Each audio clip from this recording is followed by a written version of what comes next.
أشهد أن لا إله إلا الله وحده لا شريك له وأشهد أن محمدا عبده ورسوله أما بعد فأعوذ بالله من الشيطان الرجيم بسم الله الرحمن الرحيم الحمد لله رب العالمين الرحمن الرحيم مالك يوم الدين إياك نعبد وإياك نستعين اهدنا الصراط المستقيم صراط الذين أنعمت عليهم غير المغضوب عليهم ولا الضالين. Сегодня мы продолжим повествование о Хазрате Усмане, да будет доволен им Аллах. Хазрат Усман, да будет доволен им Аллах, за год до своей смерти совершил хадж, и этот хадж оказался последним в его жизни.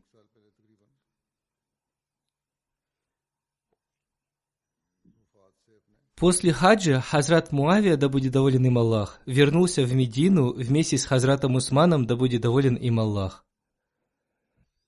Пробыв у него несколько дней, перед тем, как отправиться в обратный путь, он встретился с Хазратом Усманом, да будет доволен им Аллах, наедине и обратился к нему с просьбой, сказав: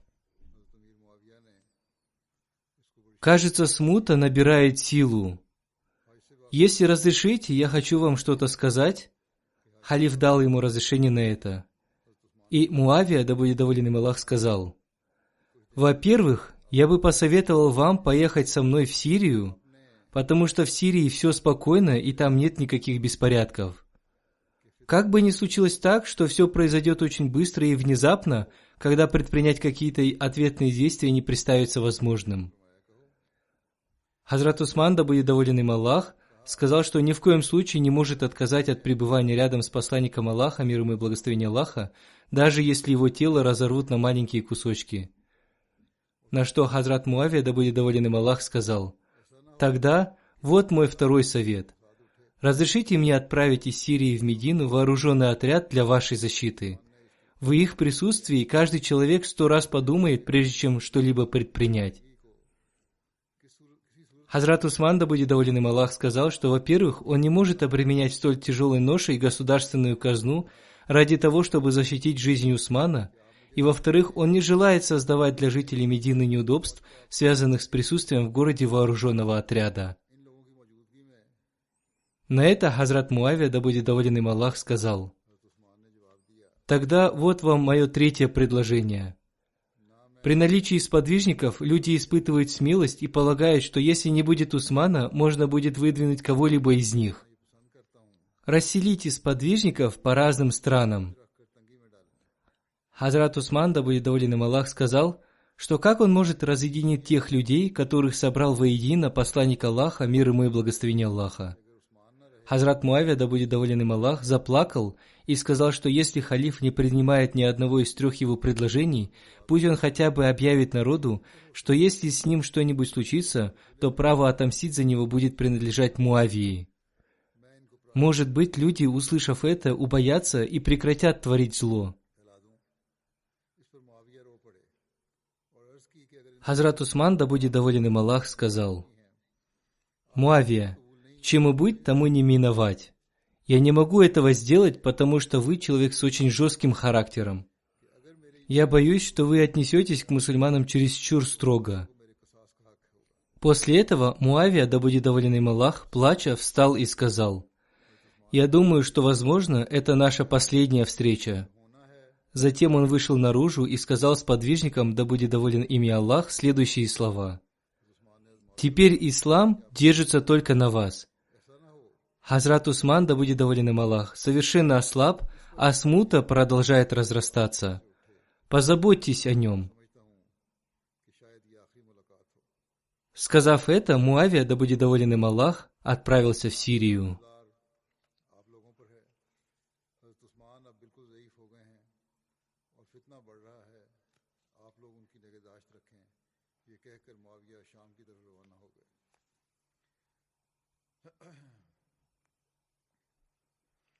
Хазрат Усман, да будет доволен им Аллах, был решительным человеком. Муджахид повествует: однажды, во время осады его дома, Хазрат Усман подошел к стене своего дома и, выглянув поверх стены, сказал: «О люди, не убивайте меня, я ваш правитель. Я также являюсь вашим братом. Клянусь Аллахом, был ли я прав или не прав, я всегда по возможности старался исправить вас. Помните, если вы убьете меня, вы никогда не станете совершать намаз вместе. Вы также не сможете совершать джихад вместе. Вы также не сможете справедливо разделить трофеи». Когда осаждающие его люди не стали слушать его, он сказал: «Я спрашиваю вас, поклявшись Аллахом, разве вы не собирались вместе и не молились за восстановление халифата? Разве теперь вы можете сказать, что Всевышний Аллах не принял ваши мольбы? Или вы хотите сказать, что сейчас Всевышний Аллах уже не проявляет заботу о своей религии? Или вы хотите сказать, что я стал халифом без согласия мусульман, прибегнув к насилию? Или, по вашему мнению, Всевышний Аллах только сейчас узнал о тех вещах, о которых Он не знал в начальный период моего халифата? Такого не может быть, поскольку Он всезнающий». Однако даже после этого они не слушали его. Тогда он стал молиться: «О Аллах, пересчитай их и уничтожь, где бы они ни были. Не оставь ни одного из них без наказания».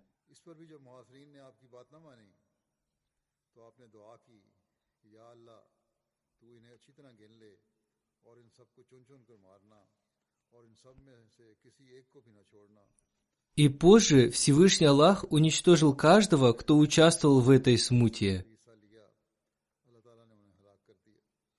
Абу Ляля Кунди повествует: «Я видел, как Хазрат Усман подошел к небольшому окошку своего дома и, глядя на этих людей, сказал: «О люди, не убивайте меня. Если я виновен в ваших глазах, то дайте мне возможность покаяться. Если вы убьете меня, то вы никогда не будете совершать намаз вместе. Вы никогда не сможете вместе воевать со своими врагами. Вы всегда будете находиться в разногласиях между собой». Он сплел пальцы своих рук и сказал: «Вы будете сплетены именно таким образом». Затем он продекламировал аят священного Корана.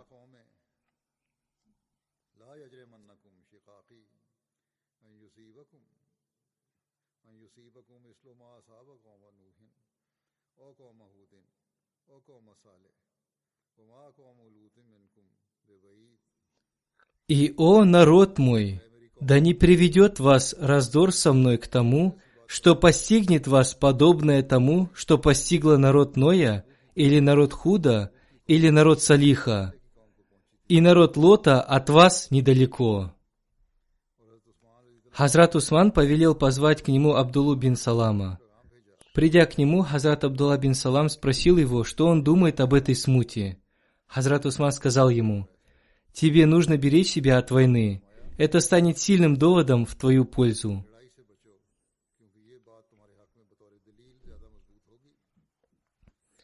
Мухаммад бин Сирин повествует: Хазрат Зейд бин Сабит Ансари посетил Хазрата Усмана и сказал: «Ансары уже собрались у ваших ворот.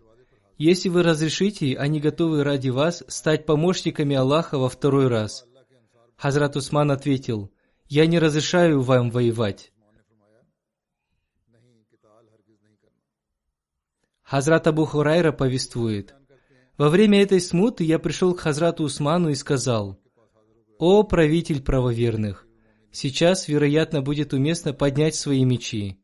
Хазрат Усман ответил: «О Абу Хурайра, разве тебе понравится убить меня и всех людей? Я сказал: «Нет». И тогда он сказал: «Убийство одного человека равно убийству всего человечества». После этого я вернулся домой и не стал принимать в этом участие. Тем не менее, до этого Хазрат Абу Хурайра думал, что в это время наступили дни военных действий. Об этом я уже рассказывал раньше. Хазрат Абдулла бин Зубейр повествует: «Во время осады я посетил дом Хазрата Усмана. Я сказал ему: „О повелитель правоверных, начните войну с этими людьми, поскольку Всевышний Аллах разрешает вам это». Он ответил: «Клянусь Аллахом, я не буду воевать с ними». После этого эти люди ворвались в его дом, в это время он соблюдал пост. Он назначил Хазрата Абдуллу бин Зубейра своим охранником и приказал ему стоять возле ворот, сказав: «Тот, кто желает подчиниться мне, пусть подчиняется Абдулле бин Зубейру». Абдулла бин Зубейр, обратившись к Хазрату Усману, сказал: «О повелитель правоверных, несомненно, вас охраняет группа людей, которые получают поддержку Всевышнего Аллаха, но количество этих людей очень незначительно по сравнению с теми, кто осадил ваш дом. Поэтому разрешите мне сражаться против них». Хазрат Усман ответил: «Я говорю вам, поклявшись Аллахом, не проливайте кровь ни одного человека».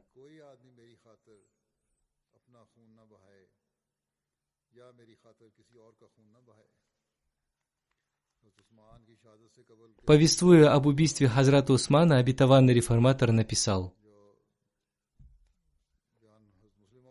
«Поскольку мятежникам показалось, что они уже одержали первую победу, в качестве последнего тактического хода они отправили к Хазрату Усману, да будет доволен им Аллах, посланца, предложив ему добровольно отречься от поста халифа.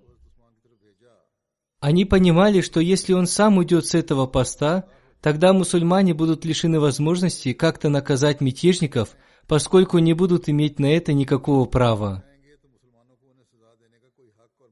Когда посланец предложил это халифу, он сказал, что даже в эпоху невежества он всегда сторонился совершать дурные поступки, и позже, когда он принял ислам, он никогда не нарушал его принципы.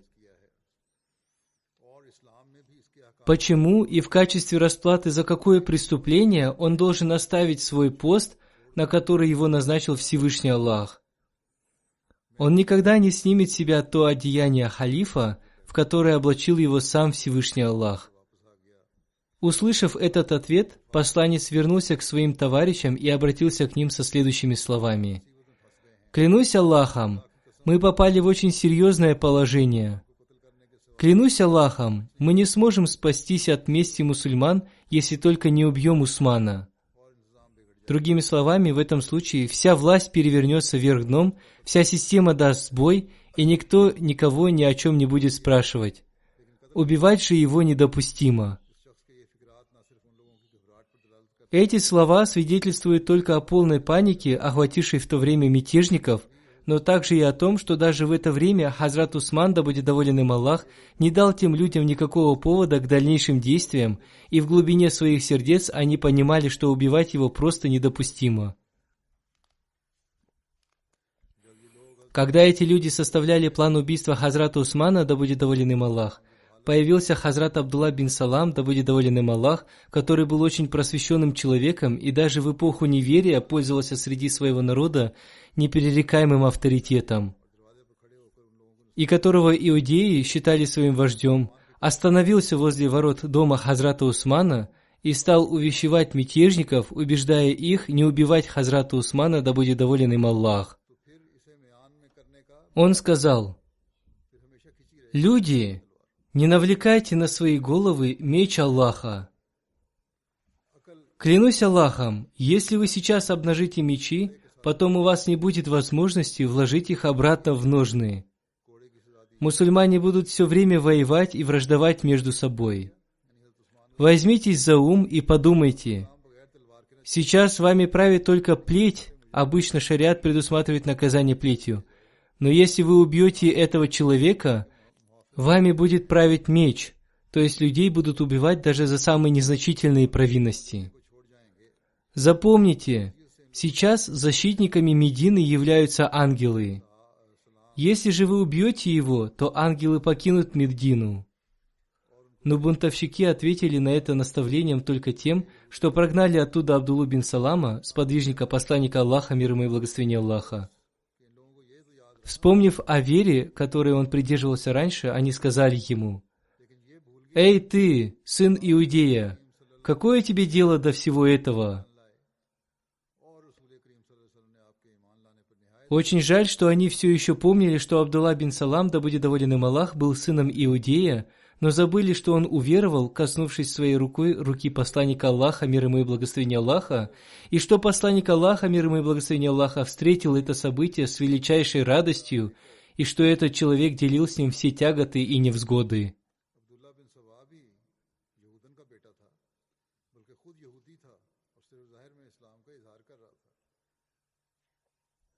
И еще они забыли, что их лидер, Абдулла бин Саба, сбивший их с прямого пути, который, назвав Хазрата Али, да будет доволен им Аллах, наследником посланника Аллаха, мир ему и благословение Аллаха, заставил их выступить против Хазрата Усмана, да будет доволен им Аллах, был сыном иудейки. Более того, он сам являлся иудеем, принявшим ислам только для отвода глаз. Хазрат Абдулла бин Салам, да будет доволен им Аллах, отчаявшись чего-нибудь добиться, ушел оттуда. Тогда как мятежники, увидев, что со стороны ворот подобраться к Хазрату Усману, да будет доволен им Аллах, будет трудно, поскольку там все еще оставалось немного людей, которые были готовы умереть, но не оставить своего поста, они решили проникнуть в дом, взобравшись на стену какого-нибудь дома, расположенного по соседству, и убить Хазрата Усмана, да будет доволен им Аллах. И они сделали то, что задумали. Несколько человек, взобравшись на стену соседнего дома, проникли в комнату Хазрата Усмана, да будет доволен им Аллах. Когда они вошли в его комнату, Хазрат Усман, да будет доволен им Аллах, читал священный Коран. С тех пор, как его дом был взят в осаду, он днем и ночью совершал молитвы и читал священный Коран, не обращая больше внимания ни на что другое. За все это время он сделал только одно дело, а именно перед тем, как эти люди проникли в дом, он назначил 2 людей для защиты государственной казны. Потому что, как доказано, в тот день ночью он увидел во сне посланника Аллаха, мир ему и благословение Аллаха, который сказал ему: «Усман, сегодня вечером ты будешь разговляться со мной».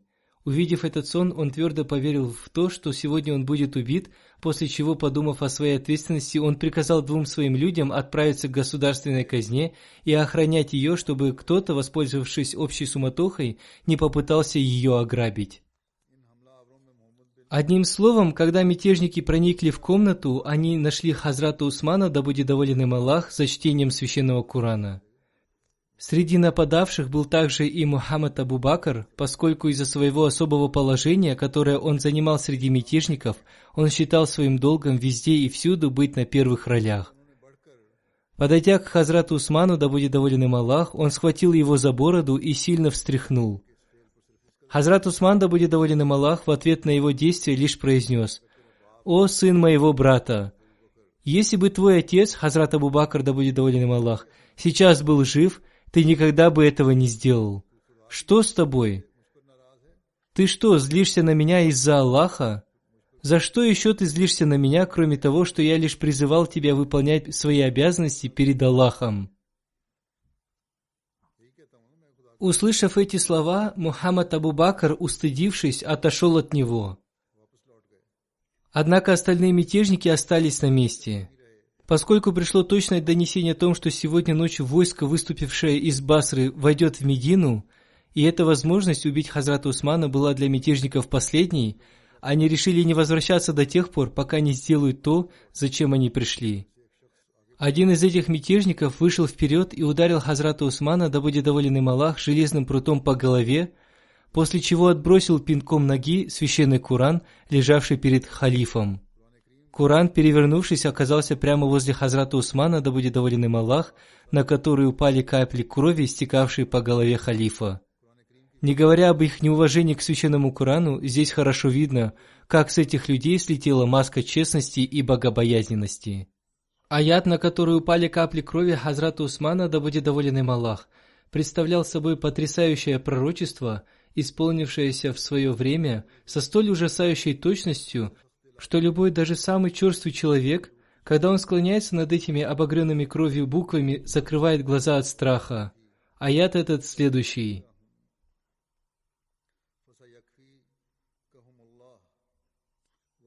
Всевышний Аллах непременно воздаст им за тебя, и Он всеслышащий, всезнающий. Затем подошел еще один человек, которого звали Судан, чтобы ударить его мечом.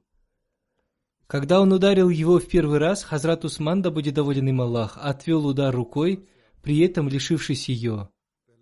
И Хазрат Усман, да будет доволен им Аллах, сказал: «Клянусь Аллахом, это та самая рука, которая самой первой переписала священный Коран».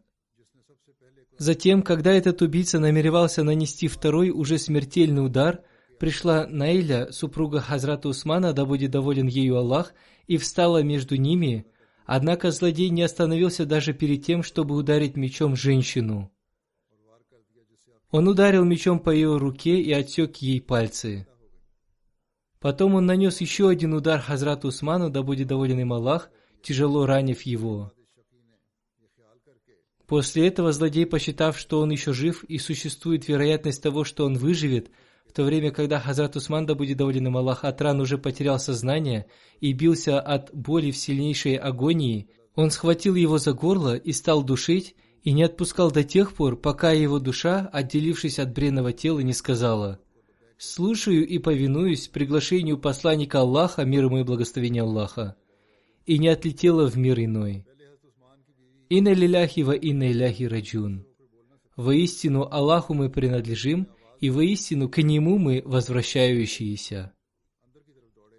Сначала жена Хазрата Усмана, да будет доволен им Аллах, находясь в шоке от всего увиденного, не смогла ничего сказать. Наконец, она позвала на помощь, и люди, охранявшие дверь, устремились внутрь дома, но они уже не могли ничем помочь, поскольку случилось то, что должно было случиться. Один из освобожденных рабов Хазрата Усмана, да будет доволен им Аллах, увидев в руках Судана окровавленный меч, которым он убил Хазрата Усмана, да будет доволен им Аллах, он не мог удержаться и, выйдя вперед, отрубил убийце голову. В ответ один из его товарищей убил его. Трон ислама опустел. Жители Медины поняли тщетность всех попыток спасти Хазрата Усмана и молча разошлись по домам. Мятежники, убив Хазрата Усмана, принялись шарить по дому, грабя все, что попадалось под руку. Жена убитого хотела покинуть дом, и когда она выходила, какой-то несчастный, обращаясь к своим товарищам, указывая на нее, стал говорить непристойные слова в ее адрес. Вне всякого сомнения, любому порядочному и обладающему определенной долей стыда человеку, к какой бы религии он ни относился, невероятно трудно будет поверить в то, что в такое время, когда эти люди только что убили одного из старейших сподвижников посланника Аллаха, мир ему и благословение Аллаха, его зятя и правителя исламского государства, они могли опуститься до выражения такого рода грязных мыслей. Но в том-то и дело, что бесстыдство и разнузданность этих бунтовщиков достигли таких пределов, что от них можно было ожидать все, что угодно. Мятежники не руководствовались какими-либо добрыми намерениями, и их община не являлась добродетельной. Некоторые из них были обмануты происками Абдуллы бин Сабы и потеряли разум от его странного, вызывающего удивление и полностью противоречащего исламу учения. Некоторые из них являлись сторонниками насильственных действий. Некоторые были просто преступниками, испытывавшими наказание, которые уже давно мечтали выплеснуть свою злость. Некоторые являлись типичными грабителями и разбойниками, видевшими в этой смуте путь для своего дальнейшего развития. Так что их бесстыдству не приходится удивляться. Более того, было бы удивительно, если бы они так не поступили. Когда мятежники продолжали предаваться грабежам и разбою, еще один освобожденный раб, услышав доносящиеся из дома Хазрата Усмана, да будет доволен им Аллах, голоса, не смог удержаться и напал на бандитов, убив одного из них, того, кто убил первого освобожденного раба. Затем бандиты убили и его, после чего они сняли с женщины украшения и, смеясь и хохоча, покинули дом.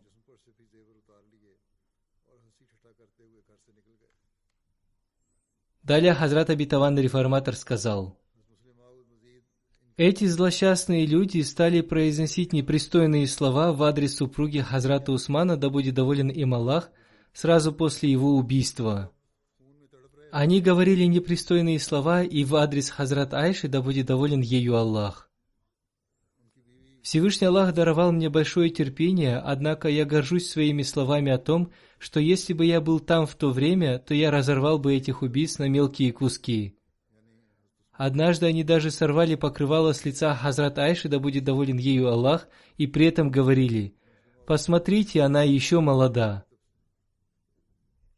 Далее Хазрат обетованный реформатор сказал: Хазрат Усман никогда не боялся того, что может случиться с ним. История доказывает, что когда мятежники установили контроль над мечетью пророка, Хазрат Усман всегда приходил туда и возглавлял коллективную молитву. Эти мятежники вставали в разные ряды, чтобы молящиеся не могли собраться вместе. Несмотря ни на что, Хазрат Усман, да будет доволен им Аллах, постоянно приходил в мечеть, пока люди не посоветовали ему не делать этого. Когда смута перешла все границы, Хазрат Усман не разрешил сподвижникам охранять его дом. Он поступил так по той причине, чтобы ради него они не подвергали свою жизнь опасности. Поклявшись Аллахом, он повелел сподвижникам расходиться по домам. Разве человек, боявшийся мученической смерти, мог так поступить? Хазрат Усман никогда не боялся мученической смерти.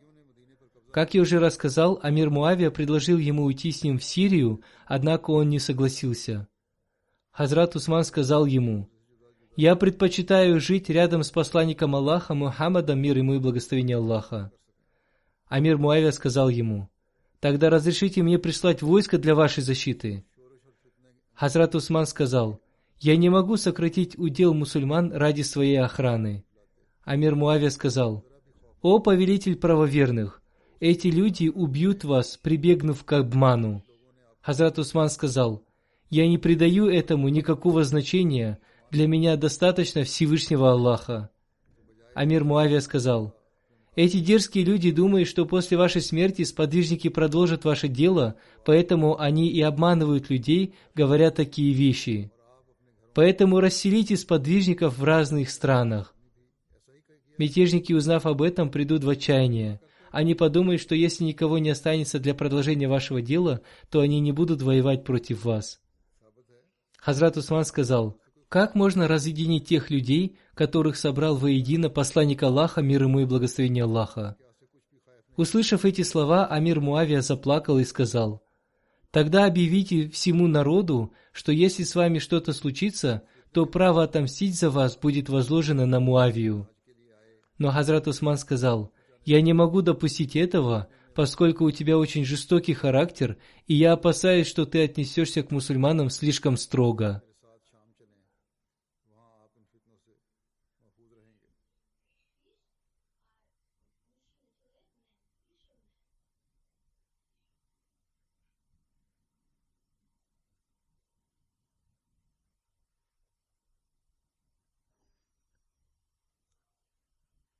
Люди говорят, что Хазрат Усман был очень слаб. Но скажите, сколько среди вас есть смелых людей, которые бы не побоялись, оказавшись в такой ситуации? Если бы он боялся, он сразу бы сказал: «Пришли ко мне войско для моей охраны, и я заплачу за них».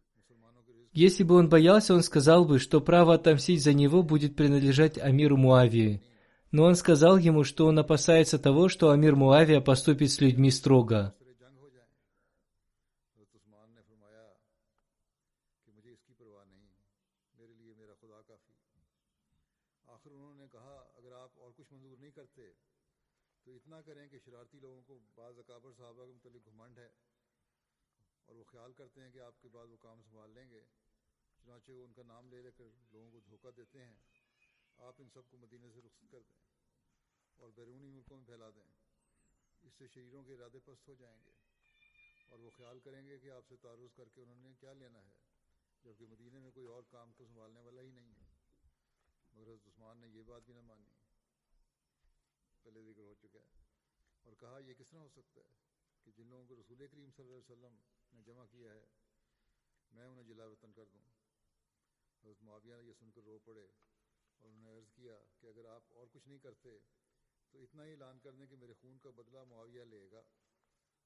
Кроме того, когда мятежники, перепрыгнув через стену, ворвались в его покои, он безо всякого страха продолжал читать священный Коран.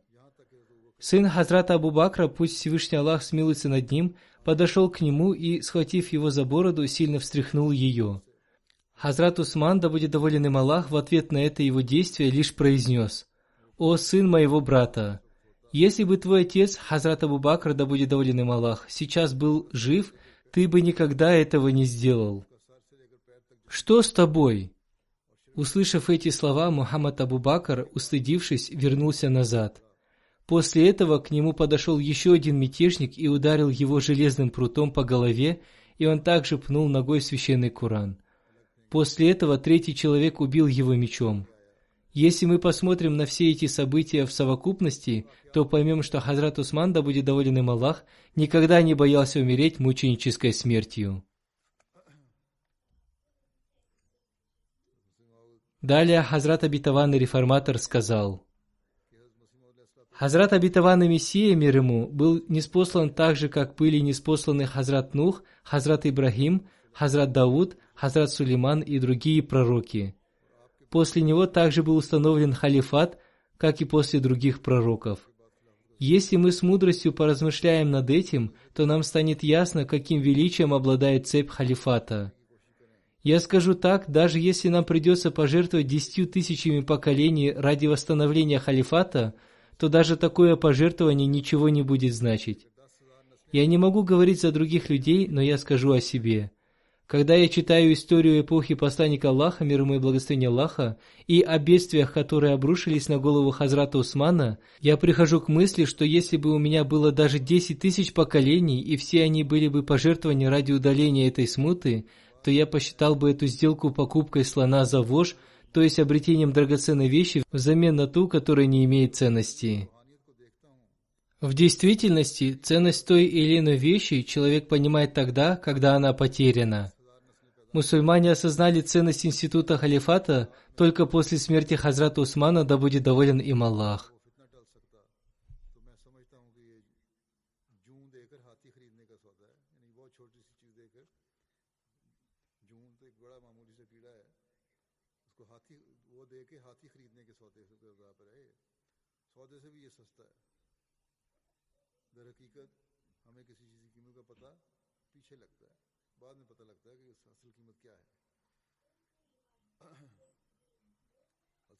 Далее Хазрат Обетованный Реформатор написал: После смерти Хазрата Умара все сподвижники единогласно избрали халифом Хазрата Усмана, да будет доволен ими Аллах. Он был зятем посланника Аллаха, мир ему и благословение Аллаха. После смерти его первой супруги, дочери посланника Аллаха, мир ему и благословение Аллаха, он выдал за него свою вторую дочь. Когда умерла его вторая дочь, посланник Аллаха, мир ему и благословение Аллаха, сказал: «Если бы у меня была еще одна дочь, то я выдал бы и ее замуж за Хазрата Усмана». Из этого становится ясно, какой высокий статус имел Хазрат Усман, да будет доволен им Аллах, в глазах посланника Аллаха, мир ему и благословение Аллаха. Жители Мекки также очень сильно уважали его. Он был одним из богатейших людей среди арабов. После принятия ислама Хазрат Абу Бакр, да будет доволен им Аллах, выбрал некоторых особенных людей для проповедования им ислама. Одним из них был Хазрат Усман, и он оказался прав, поскольку спустя некоторое время Хазрат Усман принял ислам. Таким образом, он стал одним из первых людей, принявших ислам. О том, как ценили его арабы, можно узнать из следующих событий.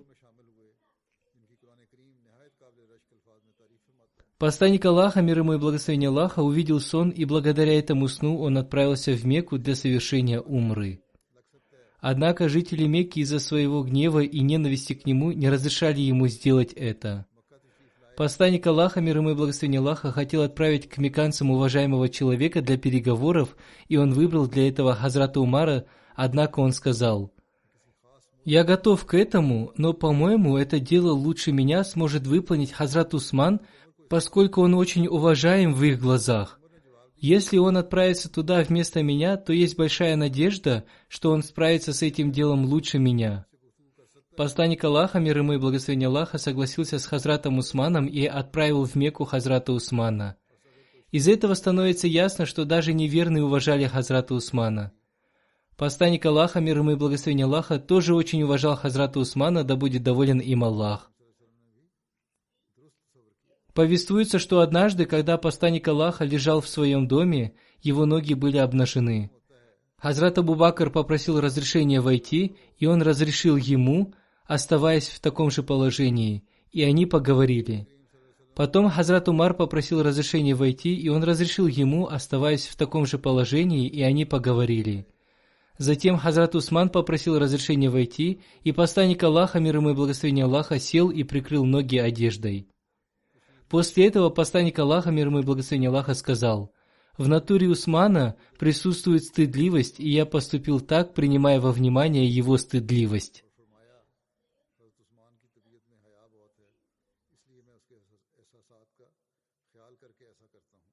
Хазрат Усман был одним из тех редких людей, которые до принятия ислама никогда не пили вина и не приближались к прелюбодеянию, хотя в те времена в их обществе пить вино и совершать прелюбодеяние считалось поводом для гордости. Одним словом, он был необыкновенным человеком, обладающим высокой нравственностью. Он обладал высоким мирским статусом и стал также одним из первых, кто принял ислам. Посланник Аллаха, мир ему и благословение Аллаха, был очень доволен им. Хазрат Умар называл его одним из 6 людей, которыми посланник Аллаха, мир ему и благословение Аллаха, был доволен до самой своей смерти. Он также был одним из тех 10 людей, которым посланник Аллаха, мир ему и благословение Аллаха, сообщил благую весть о рае еще в этой жизни.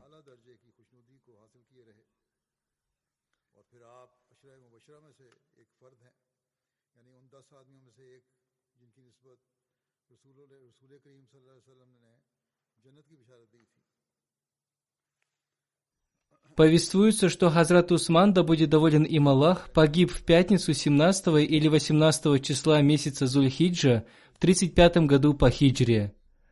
Согласно повествованию Абу Усмана Нахди, он был убит, обретя мученическую смерть 12 числа месяца Зуль-Хиджа, через 11 лет, 11 месяцев и 22 дня после мученической смерти Хазрата Умара, да будет доволен им Аллах, и через 25 лет после смерти посланника Аллаха, мир ему и благословение Аллаха. Согласно повествованию Абдуллы Умара бин Усмана, Хазрат Усман обрел мученическую смерть после намаза Аср в пятницу 18 числа месяца Зуль-Хиджа в возрасте 82 лет. В этот день он соблюдал пост. Согласно повествованию Абу Машара, Хазрат Усману в то время было 75 лет. Относительно его похорон Нияр бин Мукрим сказал: «Вечером в субботу между намазами Магриб и Иша мы вчетвером, то есть я, Джубейр бин Матам, Хаким бин Хизам и Абу Джахм бин Хузайфа, отнесли его мертвое тело на кладбище. Затем Джубейр бин Матам возглавил его погребальную молитву джаназа. Амир Муавия также подтверждает это повествование, что его похоронили эти 4 человека. В одном из повествований говорится о том, что его молитву джаназа во главе с Джубейром бин Матамом совершили 16 человек. Однако Аллама ибн Саад сказал, что первое повествование более достоверно. Хазрат Абдулла бин Омар бин Усман повествует: Хазрат Усман был похоронен в субботу вечером между намазами Магриб и Иша в местности Хаш-Каукаб. Затем Раби бин Малик со слов своего отца передает: после этого люди захотели хоронить умерших на этом кладбище. Хаш – это маленький сад, Каукаб – это имя одного из ансаров. Это место находится возле кладбища Джаннатуль-Баки.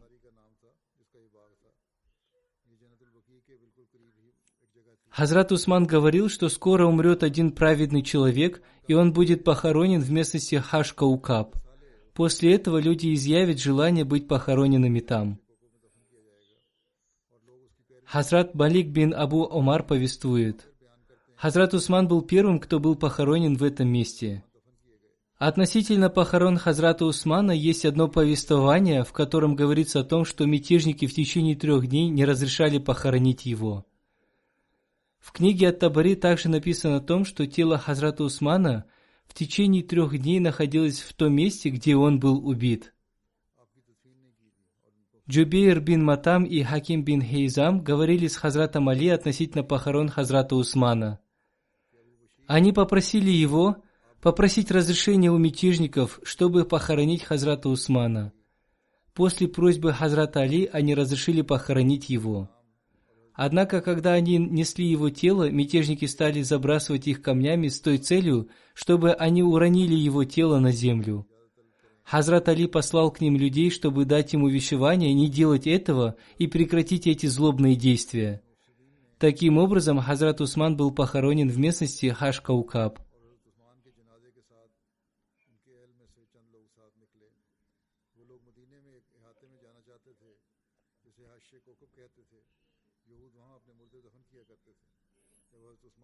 Позже, когда Амир Муавия стал правителем, он приказал убрать забор между этим садом и кладбищем Джаннатуль-Баки. Он повелел людям хоронить умерших возле его могилы.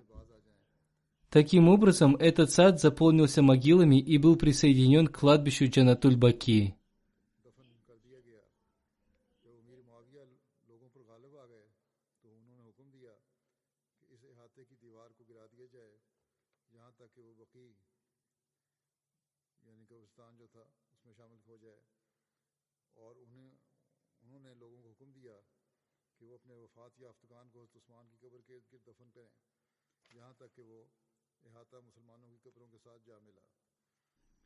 Иншаллах, в следующую пятницу я продолжу свой рассказ о Хазрате Усмане.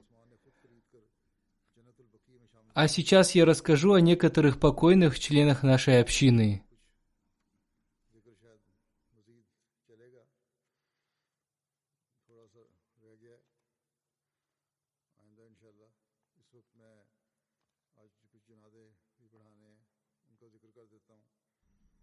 Первый из них – Мухаммад Идрис Тиру Сахиб, миссионер из Кот-д'Ивуар. Он умер после непродолжительной болезни в ночь с 27 на 28 февраля. Инна лиляхи ва инна иляхи раджун. Он был гражданином Республики Кот-д'Ивуар. После получения начального образования он уехал в Буркина-Фасо для продолжения своего образования. Покойный очень хорошо владел арабским языком и принял ахмадийский ислам в 1960 году. В 1983 году он приехал в Пакистан для учебы в джамии Ахмадия. После окончания джамии он служил в Кот-д'Ивуар в качестве миссионера. Затем он служил в Гане и в Буркина-Фасо. После этого в 2007 году он вернулся в Кот-д'Ивуар и продолжил свое миссионерское служение. Он был муси. Во время его поездки в Пакистан произошло одно очень интересное событие. Он купил билет на самолет на свои сэкономленные деньги и отправился в Пакистан, не сообщив об этом ни своей общине, ни общине Пакистана.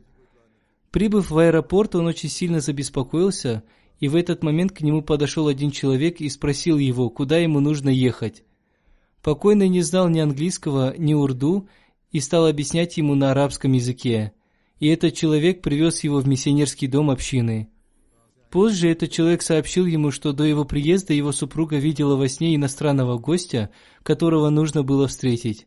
Он сказал ему: «Я приехал в аэропорт и увидел вас одного очень обеспокоенного, и я понял, что вы были тем самым иностранным гостем, которого моя супруга увидела во сне». Таким образом, Всевышний Аллах удалил его беспокойство. Он часто рассказывал об этом событии. Затем его отправили в Рабву. Он был очень благородным и много молящимся человеком.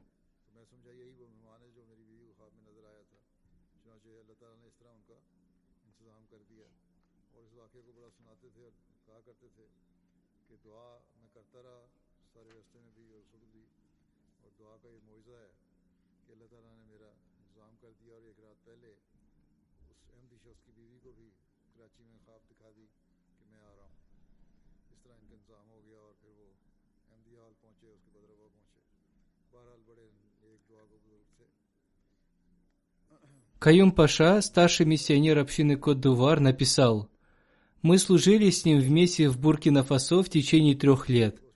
Затем я служил с ним в Кот-д'Ивуаре. Он очень сильно любил общину и Хазрата Обетованного Мессию, мир ему. Он был много молящимся человеком. Он был очень щедрым и всегда помогал людям. Покойный был опекуном нескольких сирот и дал им достойное образование. Он всегда был первым в деле служения религии. Он был очень гостеприимным человеком. У него был особый метод проповедования. Он был очень знающим человеком, и когда он проповедовал, люди собирались вокруг него толпами. Он регулярно совершал молитву тахаджуд и видел вещи и сны. Он был бескорыстным человеком».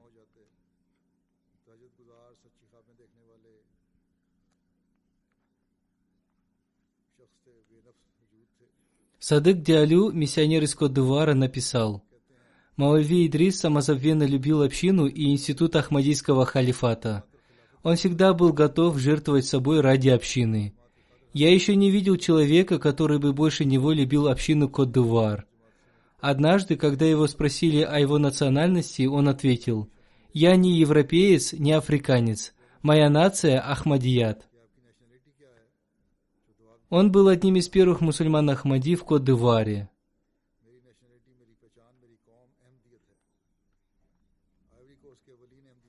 Басит Сахиб, миссионер из Кот-д'Ивуар, написал: «Он всегда увещевал людей сохранять прочную связь с институтом Ахмадийского халифата. Он говорил, что все, что он обрел только благодаря институту Ахмадийского халифата. Он был очень знающим человеком, и его родным языком был язык дьюла. Кроме своего родного языка, он очень хорошо владел языками арабским, французским и урду. Он очень хорошо знал науку калям и дискутировал с ваххабистскими богословами». Абдулла Сахиб рассказывает о его дебатах в Сан-Педро. Условия дебатов заключались в том, что все доводы должны были приводиться только из священного Корана. Эти дебаты продолжались с 8 часов утра до 6 часов вечера. Перерыв делался только для намаза. Он приводил такие доводы, на которые его оппоненты были бессильны ответить, и он одержал победу в этих дебатах. Он был ходячей библиотекой общины и знал все цитаты наизусть. Если кому-то нужна была та или иная цитата, он сразу приводил ее на арабском, французском или урду языках. Он всегда говорил, что его оружием является мольба. Он увещевал всех постепенно возносить мольбы. Он оставил 4 дочерей и 1 сына. Его дети пока не имеют прочной связи с общиной. Пусть Всевышний Аллах сделает их такой частью общины, которой Он желал их видеть. Пусть Всевышний Аллах простит и возвысит его степенями в раю.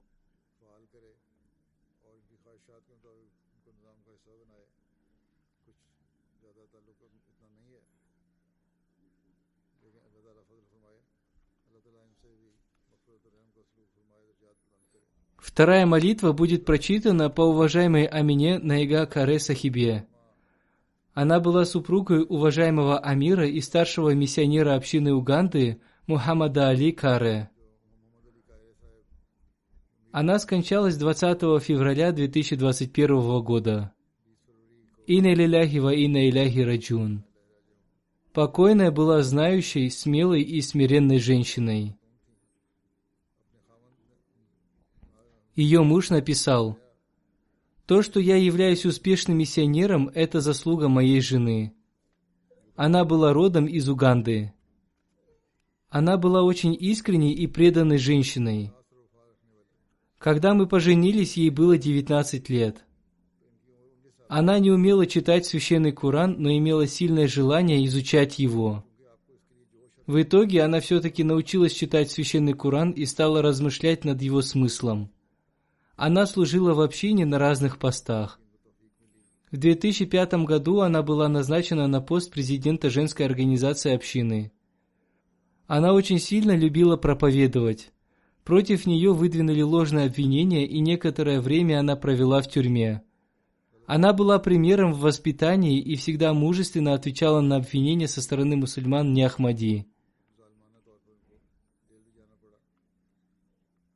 Ее дочь написала: «Моя мать всегда совершала намаз, даже тогда, когда была больна.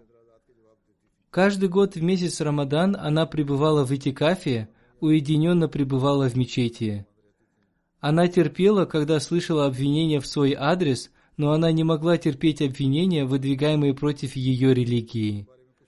Она служила и на политических постах. Она была мусия. Кроме мужа, она оставила 6 детей. 2 ее сыновей служат миссионерами».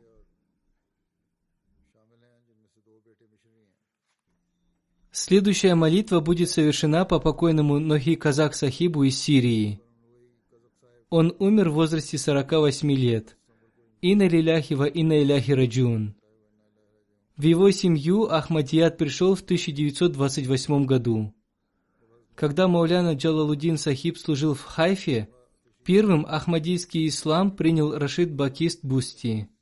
Благодаря его проповедованию Ахмадият приняли его дед Али Сали Казак, его брат Мухаммад Казак, сын Таха Казака, бывший президент общины Хайфы вместе со своими семьями. Позднее, после образования Израиля, они переселились в Дамаск. Покойный был очень искренним мусульманином Ахмади. Он регулярно совершал намаз, соблюдал пост, любил институт Ахмадийского халифата. Он также служил общине, помогал бедным и был очень сочувствующим и благородным человеком. Он оставил 2 жен и 3 несовершеннолетних дочерей. 2 его дочери являются участницами движения Вакфинау. Васим Мухаммад, президент общины, написал: «Он всегда отзывался, когда ему поручали то или иное дело общины. Он бесстрашно подвозил раненых людей к больнице. Община купила ему машину, и он всегда возил членов комитета управления общины в разные места. Он всегда с радостью выполнял свои обязанности. Он с радостью уплачивал все свои взносы. В последнее время его взносы были очень высокими. Он также помогал мусульманам Ахмади. Он оставил о себе очень хорошее впечатление своей скромностью, молчаливостью и искренностью в своем служении человечеству.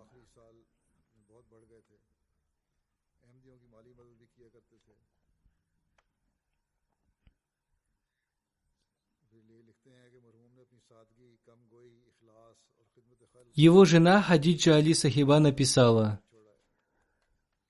«По милости Всевышнего Аллаха, мой муж был очень искренним мусульманином Ахмади. Он очень сильно любил общину. Его любимым делом была помощь людям. Он всегда помогал мне в домашних делах. Он очень сильно любил своих дочерей и хорошо воспитал их. Он долго разговаривал со своими дочерями об общине. Последние годы своей жизни он прослужил в общине и был очень рад этому». Его двоюродный брат Акрам Сулейман написал: «Я принял Ахмадият посредством него. Я свидетельствую о том, что он обладал высокой нравственностью. Он не был богатым, но всегда помогал бедным. Он получил работу с хорошей зарплатой. Прежде всего, он оплачивал все свои долги. После этого он дарил своим тетям крупные суммы денег в качестве подарка. То есть, вместо того, чтобы сохранить свои средства, он помогал своим родственникам. Он говорил: «Теперь я никому не должен, и я буду тратить свои деньги на помощь бедным людям». Это произвело на меня хорошее впечатление. Я еще не видел такого человека, который бы так довольствовался малым, как он. После принятия нашего обета верности он постоянно воспитывал нас поддерживать связь с институтом Ахмадийского халифата. Он рассказывал нам разные события из истории общины, и поэтому и возникла любовь к Ахмадийскому халифату.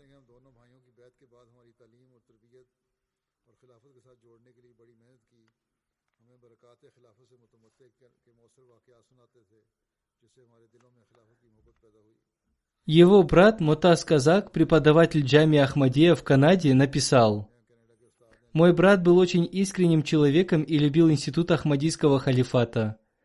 Мы ничего не знали об ахмадийском исламе, несмотря на то, что наши родители были мусульманами Ахмади. Когда умер наш дед, Хызыр Казак, мой покойный брат из Халаба отправился в Дамаск, чтобы принять участие в его похоронах. Там мы поговорили с ним об Ахмадияте.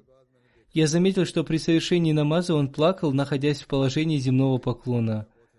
Когда мы спросили его о причине этого, он сказал, что раньше он только назывался мусульманином Ахмади, а теперь он стал искренним мусульманином Ахмади. Так мы снова стали исследовать учение ахмадийского ислама. После этого я увидел сон и снова принял Ахмадият. В том, что я принес обет верности, большую роль сыграл мой брат. То есть сначала мы только назывались мусульманами Ахмади, но затем мы принесли обет верности, поняв его учение. Он очень сильно любил проповедовать. Он много молился за халифа времени.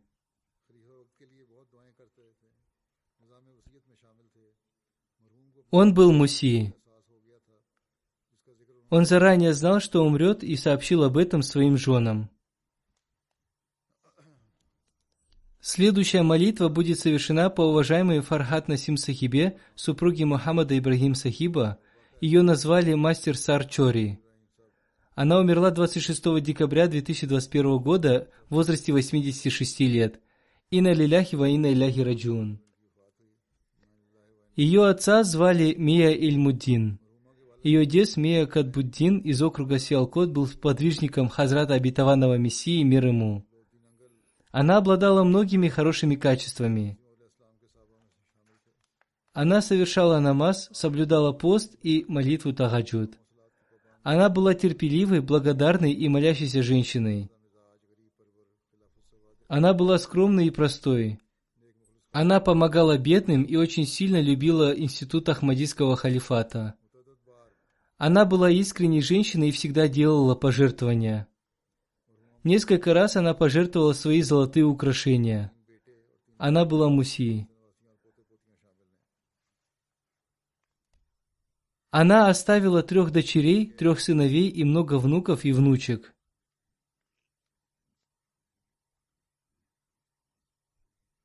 Один из ее сыновей и 2 внуков служат миссионерами.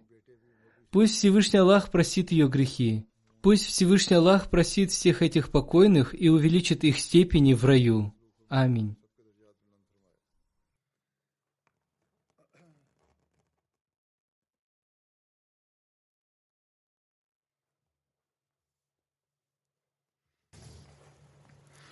الحمد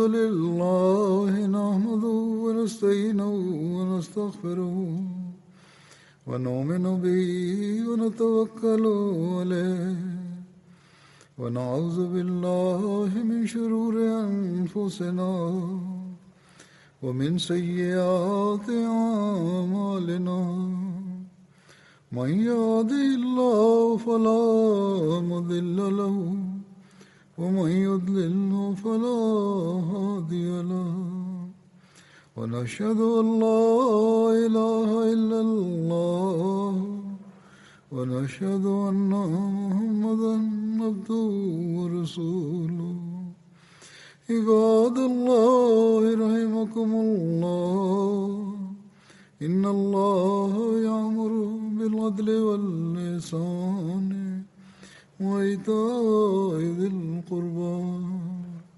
وينهى عن الفحشاء والمنكر والبغي يعظكم لعلكم تذكرون اذكروا الله يذكركم وادعوه يستجب لكم ولذكر الله